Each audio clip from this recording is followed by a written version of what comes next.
विश्व के सभी धर्मगुरुओं की आध्यात्मिक शक्ति अक्षीण हो चुकी है, जो कि इस महामारी के प्रकोप के सामने पस्त होते दिखाई दे रहे हैं। दोस्तों, गौर करने वाली बात यह है, हम बड़े बड़े मंदिरों में जाकर पूजा करते हैं,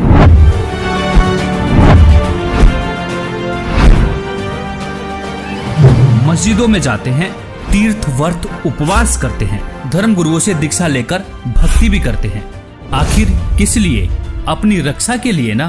और दूसरी तरफ हिंदू धर्म के प्राचीनतम और आधारभूत सदग्रंथों में से एक ऋग्वेद के मंडल नंबर 10 के सूक्त 161 पर परमेश्वर के गुणों में लिखा हुआ है, यदि किसी रोगी की जीवन शक्ति समाप्त हो, यदि वह सीमा से भी परे हो गया है, यदि वह मृत्यु के सन्निकट चला गया है, तो भी उसे मैं भारी कष्टप्रद रोग के पंजे से मुक्त कराऊं तथा उसे शतवर्ष अर्थात 100 वर्ष के जीवन हेतु बल संपन्न करूं। दोस्तों, यह सुन आप यह भी कहेंगे कि यह तो किताबी बातें हैं, ऐसे कैसे हो सकता है?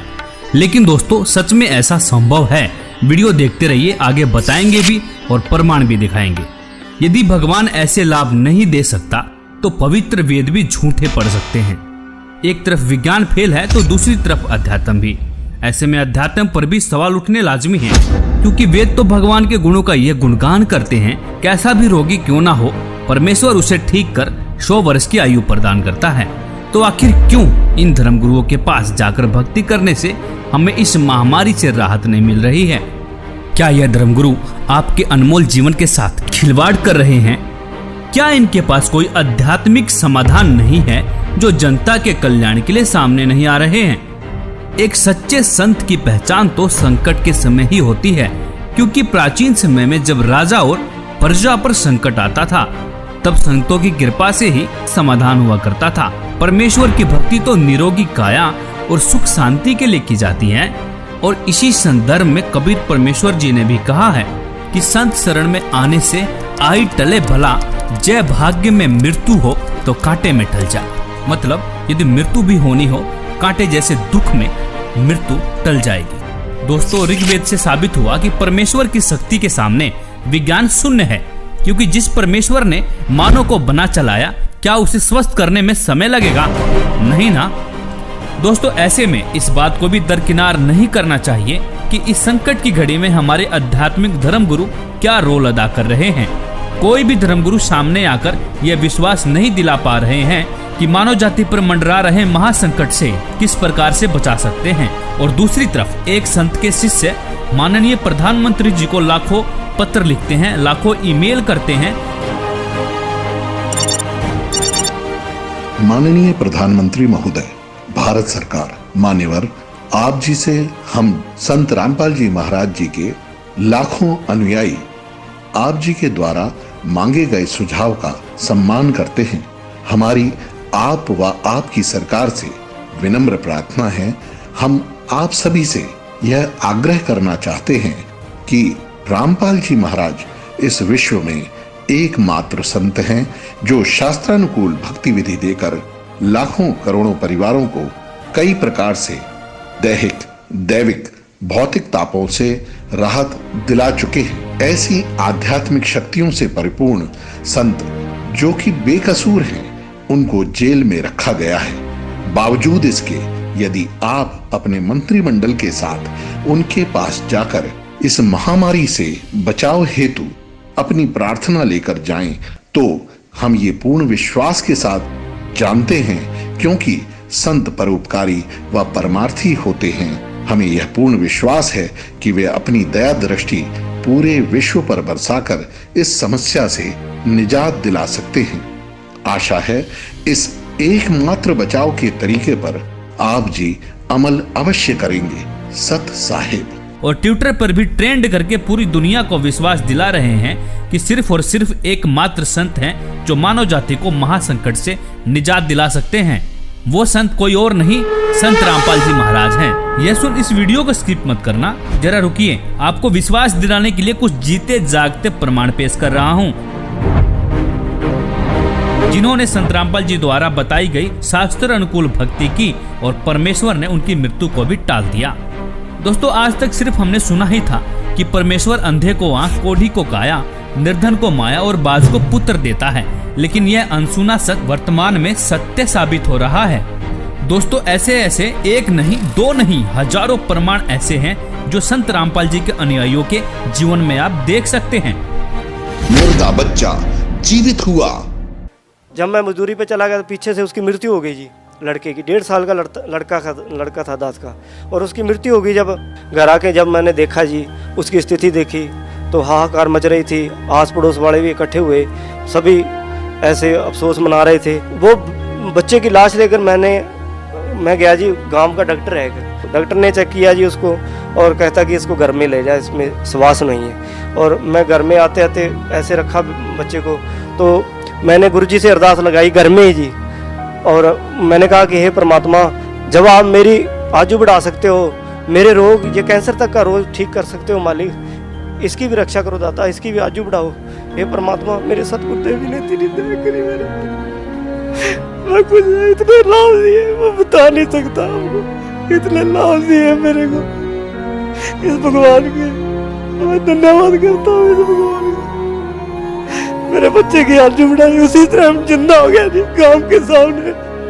सभी देख रहे, जितने मेरे को गालियां देते थे उस ग्राम में, वो कहने लगे कि आपके सन में बहुत शक्ति है, वो पूर्ण सन।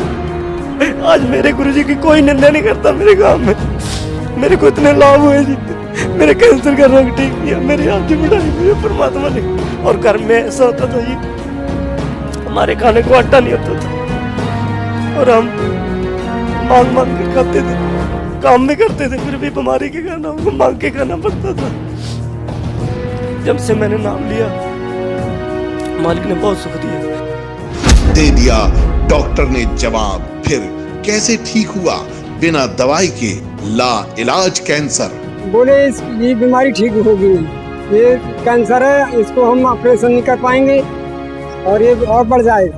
जी क्या ये कह रहे हैं कि संत रामपाल जी की भक्ति करने के बाद ये फोड़ा अपने आप फूट गया, अपने आप ठीक हो गया, अपने आप ही ये स्थिति ले ली, ये सब अपने आप हुआ है? कुछ ऑपरेशन वगैरह डॉक्टर ने? कोई एक पैसे की दवा नहीं करा, आप यार ठीक है। और कति ज्ञान सुनकर समर्पित हो होगे तो आपकी कैंसर का बाप भी ठीक हो जा। भगवान किसे कहते हैं? वाह भाई वाह।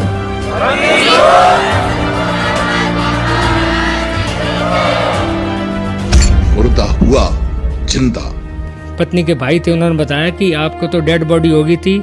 जिस समय डेड बॉडी, उस समय पूरे हॉस्पिटल में मतलब ये विषय का रहा कि वो ख़त्म हो चुका, और हर जगह मतलब ये बता दिया गया कुलवंत दास जी मृत घोषित हो गया। मेरे घर में भी आना जाना, रोना धोना हो गया था। ठीक 1 घंटे बाद जब मुझे पूरी तरह होश आया तो फिर मैंने अपनी राम कथा सुनाई कि मुझे उस वक्त ऐसा महसूस किया कि हकीकत में ये हुआ कि 3 दूत आए और मेरे प्राण लेकर सबसे पहले मुझे गणेश जी, ब्रह्मा जी, विष्णु जी, शिव जी तथा माँ दुर्गा देवी के लोकों से पार लेते हुए काफ़ी दूर ले गए। आखिर में मैं जाता हूँ, आखिर जब मंजिल पे पहुँचता हूँ, ऐसा मुझे महसूस हुआ ये सतलोक, मिनी सतलोक ही है। तो वहाँ गुरु रामपाल जी महाराज जी एक सामने खड़े थे। मैंने जब देखा तो उन्होंने मुझसे कहा, बेटा की भक्ति अधूरी है तो आपको मैं एक मौका और भक्ति का देता हूँ, आप अपना जीवन सफल हो जाएगा। उसी वक्त गुरु संत रामपाल जी महाराज जी ने कबीर का रूप दिखाया। उसके बाद मुझे वहाँ से तीनों यमदूतों ने वहाँ से एक धक्का दिया, और धक्का देने के बाद मैं जब यहाँ से आंखें खुली तो मैं एकदम अपने आप को देखा, मैं पसीनों पसीन से तर हो गया। तो मेरे पूरे पीठ पे नीले निशान पड़े थे। दुर्घटना में मौत, जीवित किया। बड़ा लड़का था मनोज नाम का, उसका मेरा बल्लमगढ़ में आके एक्सीडेंट हुआ शाम को 7 बजे। जब भी लड़के को ऐसे लिटा दिए, मेरे सर पे से चादर उतार दिए, सोल उतार कर उसको ढक दिए और अंगूठे दोनों बांध दिए लड़के के, जैसे संसारी में बांधते हैं। बांधने के बाद फिर मैं संत रामपाल जी महाराज से प्रार्थना लगाई, हे मालिक, मैं जय गुरुदेव की भक्ति से गई थी, पति को खो के गई थी, मैं पति खत्म हो गए थे, उसके बाद में आपकी भक्ति ली थी, ये होने वाला था, तो आप इसकी शादी क्यों की? फिर बहू ने फ़ोन मिलाया कि आप कहाँ पे हो? मैं बोली हम ठीक हैं, हम कहाँ पे नहीं हैं, तू घबराए मत। तो बहू बोली नहीं, कुछ ना कुछ बात हो गई है, मेरे को क्यों छुपा रहे हो मेरे से, मेरे वीडियो कॉलिंग पे बात करवाओ। जब मैं गुरुजी को प्रार्थना लगाई झोली पसार के कि मालिक ये क्या होने होता, गुरुजी वहीं पे प्रकट हो गए। संत रामपाल जी महाराज प्रकट होके और लड़के को सोते हुए को आशीर्वाद दे के उठाए। फिर उसके बाद मेरे को आशीर्वाद दिया गुरुजियों ने। फिर उसकी सास आई हॉस्टल के अंदर, बोली अपने गुरु को नहीं छोड़ेगी। मैं बोली मैं नहीं छोड़ूंगी गुरु को, मैं सबको छोड़ दूंगी, गुरु को नहीं छोड़ूंगी। गुरु के पीछे तो संत रामपाल जी महाराज के पीछे तो आज ये बेटा जिंदा है, नहीं तो मेरे बेटे को रात को ही मैं खो देती, आज मट्टी लग जाती। डॉक्टरों ने जैसे देख लिया तो भाई बिल्कुल जीरो रिपोर्ट, नब्ज नाड़ी कुछ भी नहीं है। उसके बाद में सुमरन जैसे संत रामपाल जी महाराज से अर्जी लगवाई तो इनको होश आया, तो डॉक्टर भी एकदम से अचंभित रह गए कि ये क्या चमत्कार है। एक तो रिपोर्ट 0-0 बता रही है और एक इनको आधे घंटे में ही होश आ गया, ये तो बहुत बड़ा चमत्कार है। तो चमत्कार को देख के सारे डॉक्टर सारे अचंभित रह गए कि ये तो कोई बहुत बड़ा चमत्कार है। तो ये संत रामपाल जी महाराज का चमत्कार है जो कि हम सतभक्ति करते हैं। और इन्होंने जीवन दान दिया, एक मौत के मुंह में से निकाला इनको, रुपेश दास जी को। क्या नाम है बहन जी आपका? कमला दासी है जी। मेरे घर वाले को 2014 में 10 अक्टूबर को पैरालाइज का अटैक पड़ गया था, बिल्कुल ख़त्म हो गए थे। तो बेटे के याद आई कि सतलोक आश्रम फ़ोन मिलाऊं। जब फ़ोन मिला तो किसी भगत ने फ़ोन उठाया वहाँ से, उन्होंने कहा बेटे ने, मेरे ने रोते रोते बड़े बेटे ने, ये भगत जी बात करा दो परमात्मा से, मेरे पापा ख़त्म हो चुके हैं पैरालाइज का अटैक पड़ के। तो भगत जी परमात्मा से बात कराई, परमात्मा ने कहा बेटे बंदी छोड़, दया करेंगे, दंडवत करके अमृत जल और प्रसाद दे दे। तो भगत जी मालिक ने इतनी दया करी, संत रामपाल महाराज जी ने, इतने बेटे का फ़ोन भी नहीं कटा। इतने तो मेरे घर वाले ने यूँ कह दिया बेटे मैं बाथरूम करने जाऊँगा। बाथरूम करके भगत जी गली में टहल के आया, गली से टहल के घूम घाम के फिर घर में आया। परमात्मा ने इतनी दया करी, हमारे पूरे घर में रोआ राहट मच गया था, ख़त्म हो चुके थे, बिल्कुल एक मिट्टी पड़ी थी घर में। इतनी दया करी मालिक ने, मैं आपसे बता नहीं सकते, हमारा सारा कुनबा रोआ राहट मच गया था घर में। उसके बाद भगत जी सुबह गए सतलोक आश्रम, तो परमात्मा दर्शन देने आते हैं, सर पे हाथ रख के कहते हैं कौन मरा है? अभी नहीं मरा है, भक्ति कर बेटे दब के। उसके बाद सर जी आपको क्या बताऊं, इतनी दूर बेटा खड़ा था, उससे कहा भक्ति कर बेटे कौन मरा तेरा बाप। जो 3 हार्ट अटैक हो चुके थे उससे पहले तो डॉक्टरों ने ये कहता था इतने जिएंगे, इतने ये दवाइयाँ खाते रहेंगे। आज 7 साल होने को है भगत जी, सारी दवाइयाँ छुट्टी हुई उनकी, 4 बार पैरालाइज हो लिया, 3 हार्ट अटैक, 7 अटैक कम नहीं होते भगत जी। आपको क्या क्या लाभ बताऊं, मालिक ने इतनी दया कर रहे हैं, संत रामपाल महाराज जी ने पूरा जीवन दान दे रखा है। उदाहरण के लिए अनुयायियों के अनुभव के वीडियो लिंक डिस्क्रिप्शन में देख भी सकते हैं। आप भी दुखों से छुटकारा पाना चाहते हैं तो आज ही बुक करें निःशुल्क पुस्तक ज्ञान गंगा। ज्ञान गंगा पुस्तक निःशुल्क मंगवाने के लिए अपना पूरा पता पिन कोड के साथ हमें लिखकर भेजें। हमारा व्हाट्सएप नंबर है 9992600893।